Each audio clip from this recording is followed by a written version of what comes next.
Doctor ortho Ayurvedic oil and capsule. अब दर्द भी घुटने टेकेगा। पीओके में पाक सेना के खिलाफ बगावत। पीओके में लॉन्ग मार्च टू मुजफ्फराबाद और बंद के दौरान पाकिस्तानी सेना और प्रदर्शनकारियों के बीच हिंसक टकराव। पाकिस्तानी सेना ने बरसाई गोलियां। गोलीबारी में कम से कम 27 से 30 लोगों की मौत। भारत ने कहा पीओके में मानवाधिकार का उल्लंघन। लखनऊ में 9 दिवसीय श्री राम कथा महोत्सव के समापन कार्यक्रम में सीएम योगी की हुंकार। योगी ने विपक्ष पर साधा निशाना। लैंड जिहाद से जुड़े लोगों के खिलाफ खड़ा होने की अपील। योगी ने लव जिहाद रोकने के लिए रामायण का दिया उदाहरण। पटना सिविल कोर्ट से खान सर को बड़ी राहत। फायरिंग मामले में गिरफ्तारी पर लगी रोक। सुरक्षा कर्मियों की नियमित जमानत पर भी हुई सुनवाई। कोर्ट ने मांगी केस डायरी। वायरल वीडियो के आधार पर दर्ज हुआ था मामला।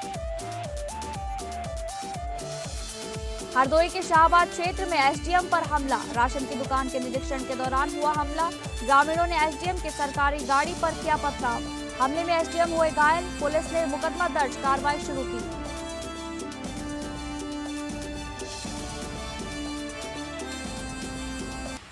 नमस्कार, आप सभी का बहुत बहुत स्वागत है इस बुलेटिन में। मैं हूं आपके साथ शालिनी राणा।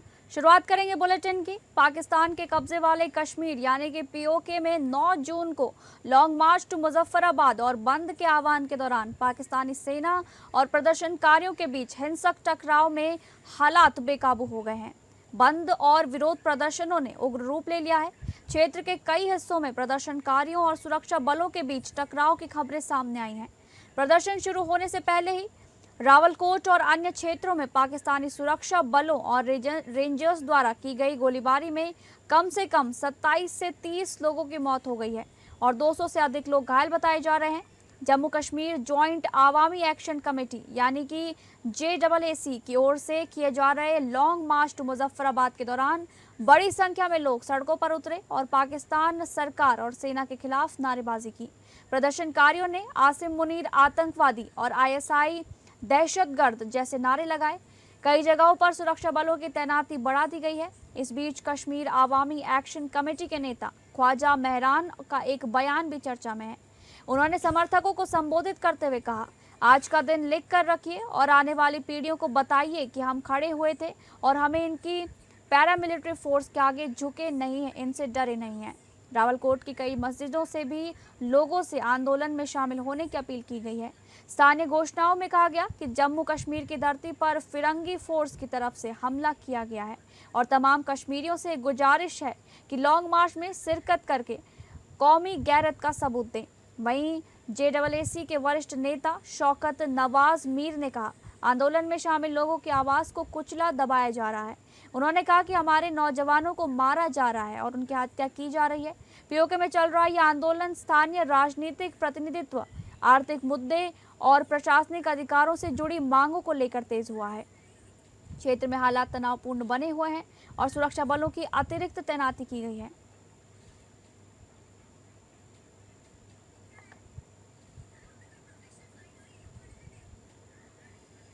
अगली खबर का रुख करेंगे, जहां पर पाकिस्तान अपनी आंतरिक चुनौतियों और नाकामियों से ध्यान भटकाने के लिए भारत विरोधी नैरेटिव गढ़ रहा है। संयुक्त राष्ट्र सुरक्षा परिषद में भारत ने कुछ ऐसा ही आरोप लगाते हुए फितना अल हिंदुस्तान को सरकारी स्तर पर फैलाया जा रहा दुष्प्रचार बताया और पाकिस्तान को जमकर घेरा। संयुक्त राष्ट्र सुरक्षा परिषद में भारत ने एक बार फिर पाकिस्तान को कड़े शब्दों में घेरा है।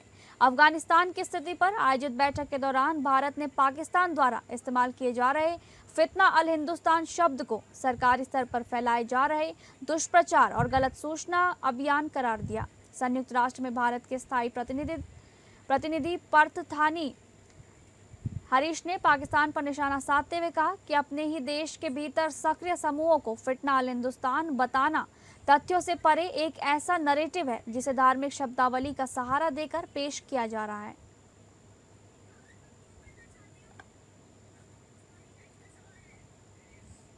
Cross-border terrorism. We call on the international community to work together towards this noble goal. Madam President, we lend our voice again in re-emphasizing the importance of incentivizing positive actions. The political reality of Afghanistan has changed in the last 5 years, and the current UN sanctions regime must take that into account. The UN and the international community need policy instruments that aim to benefit the people of Afghanistan and nudge policy in the right direction, rather than only wielding tools of punishment that are yielding diminishing returns. The international community must engage with all stakeholders across all formats. I thank you, Madam President. अगली खबर, Iran के राष्ट्रपति Masoud Pezeshkian ने कहा है कि उनके देश की सबसे बड़ी प्राथमिकता राष्ट्र सुरक्षा और लोगों की शांति है। सोशल मीडिया पर जारी बयान में उन्होंने कहा कि ईरान अपने अधिकारियों की रक्षा मजबूती से करेगा और किसी भी धमकी के सामने पीछे नहीं हटेगा। पेजेश्कियान ने कहा है कि देश की ताकत सिर्फ रक्षा में नहीं बल्कि बातचीत में भी है।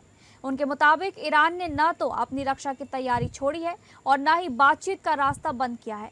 इससे पहले ईरान ने चेतावनी देते हुए कहा कि अगर इजराइल अपनी कार्रवाई जारी रखता है या दक्षिणी लेबनान में फिर हमले करता है तो उसे पहले से कहीं ज्यादा सख्त जवाब दिया जाएगा।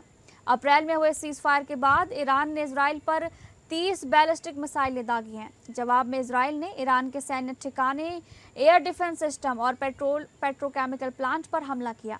बढ़ते सैन्य तनाव के बीच भारतीय दूतावास ने एडवाइजरी जारी कर भारतीयों से ईरान की यात्रा टालने और वहां मौजूद लोगों से जल्द देश छोड़ने को कहा है।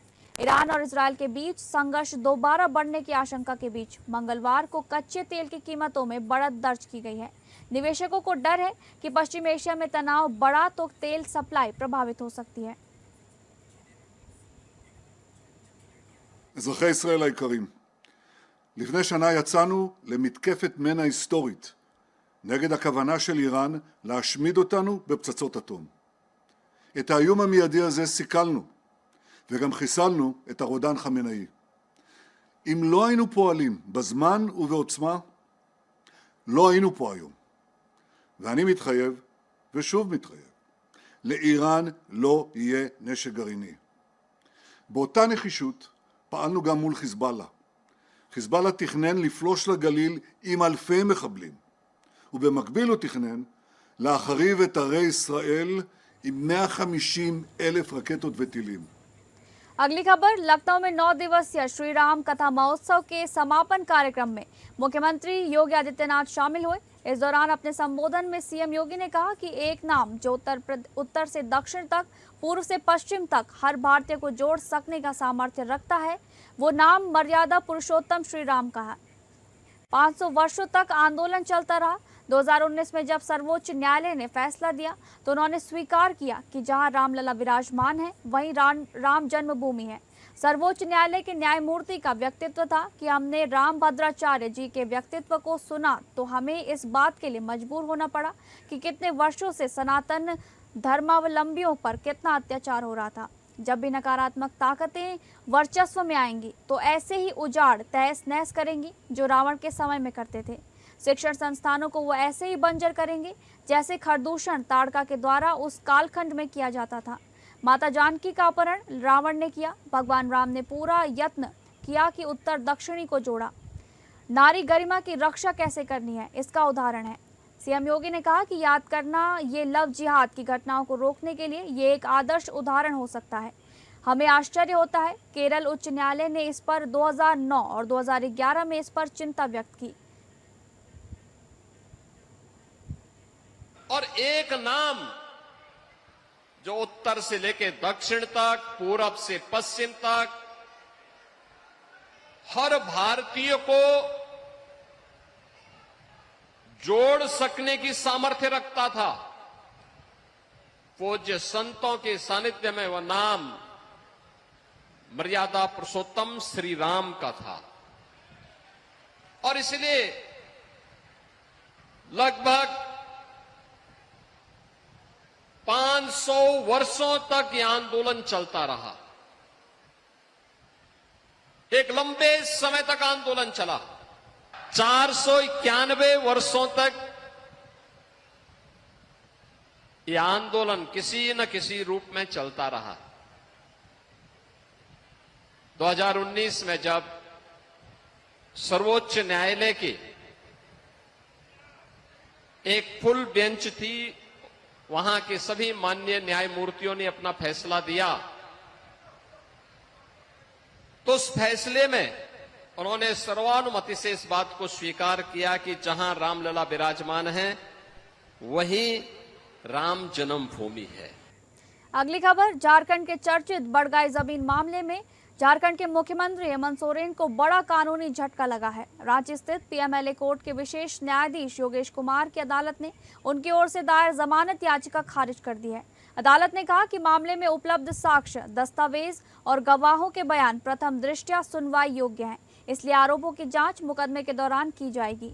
ईडी का आरोप है कि बढ़गाई मौजा स्थित लगभग 8.86 एकड़ भूमि से जुड़े कथित अनियमित लेन देन और दस्तावेजी हेरफेर की जांच के दौरान कई महत्वपूर्ण साक्ष्य सामने आए हैं।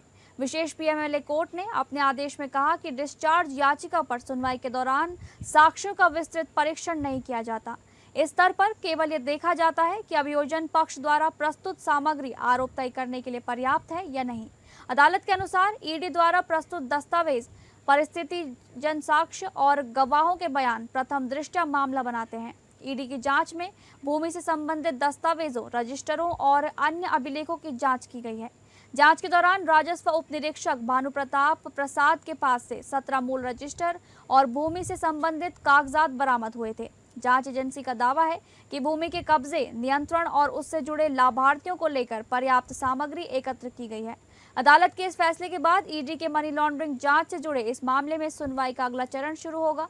बढ़गाई जमीन मामला झारखंड की राजनीति और प्रशासनिक हलकों में लंबे समय से चर्चा का विषय रहा है। इसी मामले में हेमंत सोरेन को मुख्यमंत्री पद का इस्तीफा छोड़ना पड़ा था और उन्हें ईडी ने न्यायिक हिरासत में लिया था।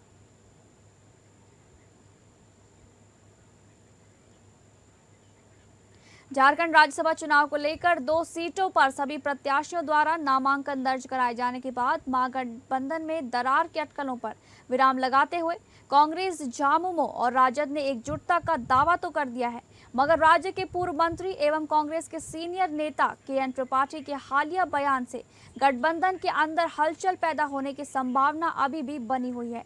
दरअसल कांग्रेस उम्मीदवार को सभी दलों से समर्थन के सिलसिले में जब हमारी संवाददाता तृप्ति सिंह ने उनसे बातचीत की, तब पूर्व मंत्री ने मुख्यमंत्री हेमंत सोरेन से उन्होंने भरोसे का हवाला दिया। वहीं पार्टी में अंदरूनी कलह की खबरों पर भी उन्होंने अपनी प्रतिक्रिया व्यक्त की।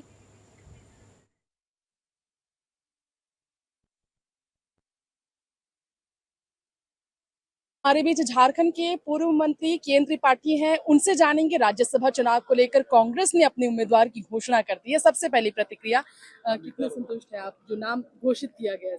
जो कांग्रेस पार्टी का हाईकमान जो डिसाइड करता है, सब लोग मानते हैं, इसमें संतुष्टि असंतुष्टि की कोई बात नहीं है। क्योंकि कई नाम आ रहे थे और भी बड़े नेताओं का, और अब यहाँ पर प्रणव झा का नाम अचानक से सामने आया है। चर्चा में ठीक है, जो हाईकमान जो डिसाइड करता है उस पे कांग्रेस पार्टी के सभी लोग राजी रहते हैं। प्रमुख बात यह है कि अब जिताना जरूरी है और इसको जिताने के लिए जो हमारी सरकार है और सरकार के मुखिया हैं आदरणीय हेमंत सोरेन जी, उनको यदि ताकत लगाएंगे और मन से ताकत लगाएंगे तो कांग्रेस से सीट जीत जाएगी। यदि सरकार ताकत नहीं लगाएगी तो दिक्कतें आएंगी। तो इस पे पूरा दारोमदार सरकार के ऊपर है। कांग्रेस में एक सवाल करेंगे, क्योंकि आप काफी समय बाद आपसे मिले। काफी समय से कांग्रेस में अंदरूनी कलह की बात सामने आते रहे, असंतुष्टि विधायकों में कई मुद्दों को लेकर रहा है। कभी केंद्रीय नेतृत्व, मतलब कांग्रेस के जो नेतृत्व है, इस पर भी सवाल खड़े होते रहे हैं। अभी क्या कांग्रेस की स्थिति है? सब कुछ ठीक है? सभी के बीच में एकजुटता? ये है राजनीति। राजनीति में संतुष्ट असंतुष्ट, प्रतिद्वंदिता, एक दूसरे से वाद विवाद, कलह, ये नहीं रहेगा तो राजनीति रहेगा ही नहीं। तो ये होना ही है और सिर्फ कांग्रेस में नहीं है, देश की सारे पार्टियों में है। अब इन सबों को एक साथ लेकर के नेतृत्व साध करके कैसे चलता है, उस पर प्रमुख बात होती है। ये कोई नई बात नहीं है कि आप यहाँ आए तो 1:30 बज गया तो भूख लग गया। 1:30 बजेगा तो भूख लगेगा ही, दोपहर में भोजन की जरूरत है। उसी तरह राजनीति में ये बातें हैं ही, द्वंद्विता, प्रतिद्वंदिता, एक दूसरे से प्रतिस्पर्धा आगे बढ़ने की, ये राजनीति का मूल सिद्धांत है। इस सिद्धांत से राजनीति नहीं भटक सकती। अब ये बात है कि जो अभी राज्यसभा का चुनाव है, वो चुनाव का फलाफल कैसे हो, कैसे सकारात्मक हो। अच्छा, और भी कद्दावर नेता थे कांग्रेस के यहाँ पर, बंधु तिर्की, राजेश ठाकुर, उनके भी नाम काफी ज्यादा चर्चा में थे। फिर प्रणव झा का नाम आया। मतलब पूरी तरह से स्पष्ट रूप से इस पर क्या कहेंगे आप? क्या अचानक हम कुछ नहीं कह पाएंगे, आपको ये बाकी चीजें प्रभारी महोदय बता पाएंगे। प्रभारी महोदय ने हमसे बात किया था। हमने कहा था कि भाजपा, अच्छा, एक भाजपा, हम आपको बता दें कि हमारी बात आदरणीय प्रभारी महोदय जी से हुई थी, तो मैं इसका उम्मीदवार नहीं था। मैंने उन्हें साफ साफ कह दिया था कि मैं उम्मीदवार नहीं हूं, हम तो लोकसभा लड़े, विधानसभा लड़े, अब किसी दूसरे पार्टी के नेताओं को दिया जाए जो इसको लड़के जीत सकते हैं। तो पार्टी ने तय किया है और हम लोग सब साथ। चलिए ठीक है, धन्यवाद। ठीक है सर। तो सुना आपने, हमारे बीच यहाँ पूर्व मंत्री के त्रिपाठी अपनी प्रतिक्रिया देते नजर आए राज्यसभा चुनाव को लेकर और उम्मीदवारों की घोषणा को लेकर पूरी तरह से एकजुटता की बात सामने आई। खबरों के सिलसिले में आगे बढ़ेंगे। पटना सिविल कोर्ट से खान सर को बड़ी राहत दी गई है। खान सर पर हत्या के प्रयास और हथियारों के अवैध इस्तेमाल जैसी गंभीर धाराओं में मामला दर्ज है। फायरिंग मामले में खान ग्लोबल स्टडीज के निदेशक और मशहूर शिक्षक खान सर को पटना सिविल कोर्ट से बड़ी राहत मिल गई है। अदालत ने खान सर की अग्रिम जमानत याचिका पर सुनवाई करते हुए उनकी गिरफ्तारी पर रोक लगा दी है। इससे पहले खान सर की ओर से पटना के प्रधान जिला एवं स्तर न्यायाधीश रुपेश देव की अदालत में अग्रिम जमानत याचिका दाखिल की गई थी। उनके अधिवक्ता अरविंद कुमार महुआर ने कोर्ट में अर्जी लगाई थी। गौरतलब है कि खान सर पर हत्या के प्रयास और हथियारों के अवैध इस्तेमाल जैसी गंभीर धाराओं में मामला दर्ज है। इसी मामले में जेल में बंद खान सर के 2 सुरक्षाकर्मी दीपक कुमार और तालेबर सिंह की नियमित जमानत याचिका पर भी सुनवाई हुई है।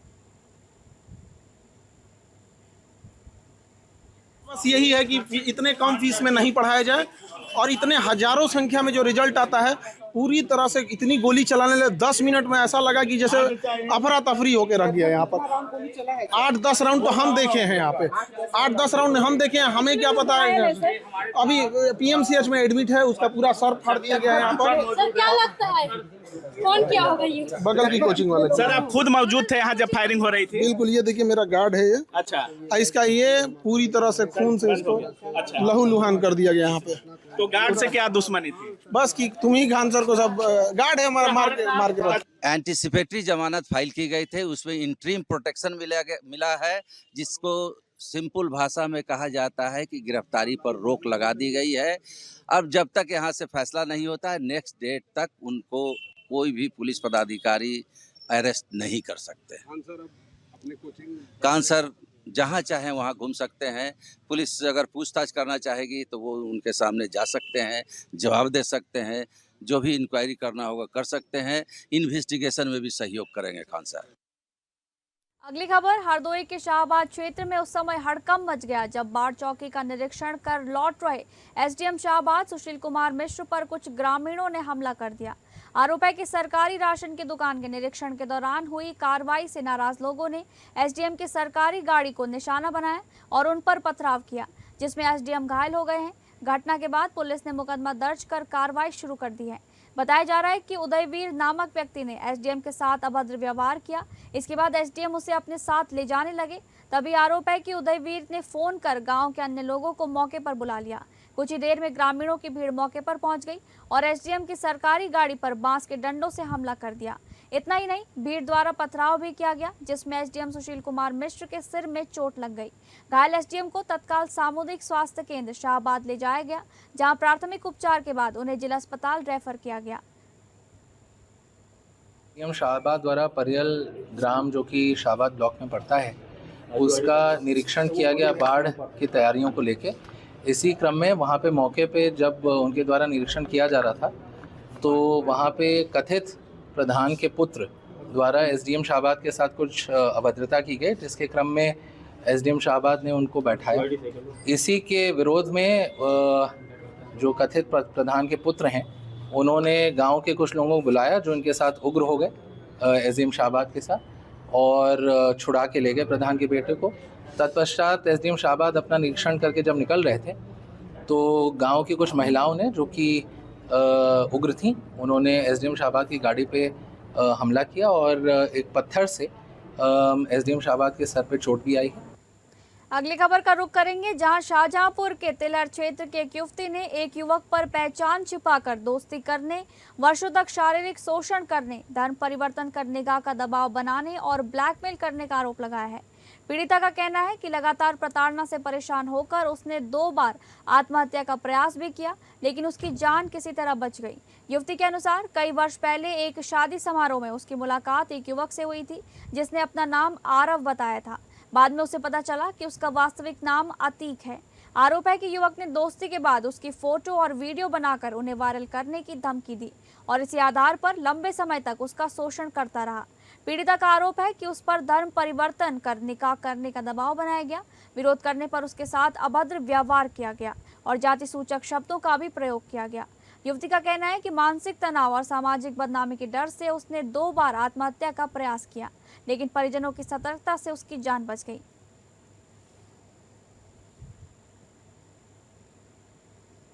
दिनांक 7 जून 2026 को थाना क्षेत्र तिलहर में पीड़िता के द्वारा एक तहरीर प्राप्त हुई कि 2 व्यक्तियों द्वारा उसका मानसिक एवं शारीरिक शोषण किया जा रहा है। तहरीर प्राप्त होने के पश्चात त्वरित कार्रवाई करते हुए सुसंगत धाराओं में मुकदमा पंजीकृत किया गया है। 2 अभियुक्तों में से एक को हिरासत में लेकर पूछताछ की जा रही है एवं दूसरे की तलाश के लिए टीम गठित कर दी गई है। विवेचना प्रचलित है। गुणदोष के आधार पर शीघ्र ही विवेचना का निस्तारण कर विधिक कार्रवाई की जाए। 8 जून को परीक्षा देने जा रही युवतियों को अपना शिकार बनाने वाले एक शातिर अपराधी को मुठभेड़ के बाद गिरफ्तार करने में पुलिस को सफलता प्राप्त हुई है। आरोपी हसीब, जो मूलतः ग्राम मिर्जानपुर, थाना कछौना, जनपद हरदौर का निवासी है, वर्तमान में हैदर कैनाल नाला थाना पारा क्षेत्र में रह रहा था। सोमवार सुबह आरोपी ने परीक्षा देने जा रही 2 युवतियों को चारबाग बस अड्डे के पास से आलमबाग ले जाने के लिए अपने ऑटो में बिठाया और उन्हें थाना क्षेत्र पारा के रामलीला ग्राउंड के पास सुनसान इलाके में ले जाकर उनके साथ जबरदस्ती करने का प्रयास किया। विरोध करने पर उसने युवतियों के साथ मारपीट की, उनके साथ अभद्रता की और उन्हें गंभीर रूप से घायल कर दिया। मामले की गंभीरता को देखते हुए थाना पारा पर सुसंगत धाराओं में अभियोग पंजीकृत किया गया है। मुखबिर की सूचना पर पुलिस टीम ने जब आरोपी के ऑटो को घेरकर रोकने का प्रयास किया तो अपराधी ने पुलिस टीम पर जान से मारने की नीयत से फायर कर दिया। पुलिस द्वारा की गई आत्मरक्षा फायरिंग में आरोपी के पैर में गोली लगी, जिससे वह घायल हो गया और उसे गिरफ्तार कर उपचार हेतु रानी लक्ष्मीबाई चिकित्सालय भेजा गया है। पुलिस ने घटना में प्रयुक्त ऑटो, एक तमंचा व जिंदा एवं खोखा कारतूस बरामद किए हैं। जनपद की रहने वाली 2 लड़कियां रायबरेली परीक्षा देने के लिए जा रही थी। चारबाग ट्रेन से उतर करके ऑटो पकड़कर रोडवेज के लिए निकली। ऑटो वाला उन्हें रोडवेज न ले जा करके पारा में एक सुनसान जगह पे ले गया और उनके साथ छेड़खानी करने लगा और मारपीट किया। लड़कियों द्वारा शोर मचाने पर वो छोड़ करके भाग गया।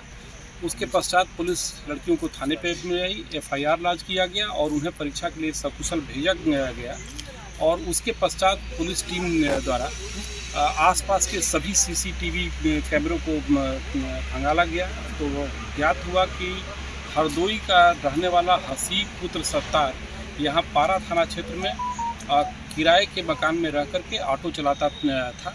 इस सूचना के आधार पर जब उसकी घेराबंदी किया गया तो मुन्नू खेड़ा पुलिया से वो नहर की तरफ भागा, जहां रोकने की जब कोशिश की गई तो पुलिस पे उसने गोली चलाई। पुलिस ने भी आत्मरक्षा गोली चलाई जो उसके पैर में लगी। इलाज के लिए उसे अस्पताल में भेजा गया है। अगली खबर का रुख करेंगे, जहां पर उज्जैन में बाबा महाकाल मंदिर की सुरक्षा व्यवस्था पर बड़ा सवाल खड़ा हो गया है। पुष्पा फिल्म के अल्लू अर्जुन की तरह साड़ी, ब्लाउज, नथनी, पायल और नींबू की माला पहनकर एक युवक मंदिर में पहुंच गया। चौंकाने वाली बात यह रही कि जिन सुरक्षा कर्मियों पर रोक लगाने की जिम्मेदारी थी वही उसके साथ सेल्फी लेते नजर आए। याद रहे कि मंदिर परिसर में फोटोग्राफी पूरी तरह बैन है। आपत्तिजनक वेशभूषा में प्रवेश भी वर्जित है। इसके बाद भी मानसरोवर गेट पर तैनात आधा दर्जन से ज्यादा पुलिस सुरक्षा कर्मियों ने न सिर्फ युवक को नहीं रोका बल्कि उसके साथ फोटो खिंचवाई। एक कर्मचारी तो उसे VIP प्रोटोकॉल देकर गणेश मंडपम तक दर्शन कराता रहा। इस दौरान युवक ने पूरे परिसर का वीडियो भी बनाया और सोशल मीडिया पर अपलोड कर दिया। 2 दिन पहले सोशल मीडिया पर वायरल हुए वीडियो में मंदिर के सुरक्षा कर्मी ही नियमों की धज्जियां उड़ाते नजर आ रहे हैं। लाइन में लगे श्रद्धालु युवक का फिल्मी अंदाज देख हैरान रह गए, लेकिन सुरक्षा में तैनात कर्मचारी नियमों की धज्जियां उड़ाते हुए वीडियो बनवाने में मदद करते रहे। इस मामले का वीडियो वायरल होने के बाद मंदिर प्रशासक प्रथम कौशिक ने सुपरवाइजर को हटाया है। मंदिर प्रशासक कौशिक ने कहा कि इस तरह किसी को प्रवेश देना और परिसर में फोटोग्राफी करना मंदिर की मर्यादा और सुरक्षा दोनों का उल्लंघन है।